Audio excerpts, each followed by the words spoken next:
हे दुर्दैवी घटना घडलेली 1 वर्ष झालेलं आहे.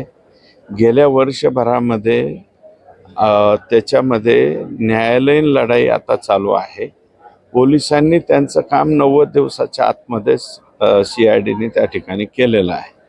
तर आता काय आहे की कायद्याच्या कुठल्या तरी गॅपचा आम्हाला फायदा मिळतो का, त्यात काही कृती लढवता येते का, असं जे आहे बुद्धीनं खेळण्याचं काम जे आरोपी लोक आहेत ते करतायत. परंतु ते पण आता संपुष्टात येईल. मागच्याच तारखेला कोर्टाने सांगितलेलं आहे आम्ही चार्ज फ्रेम करतो. चार्ज फ्रेम व्हावा.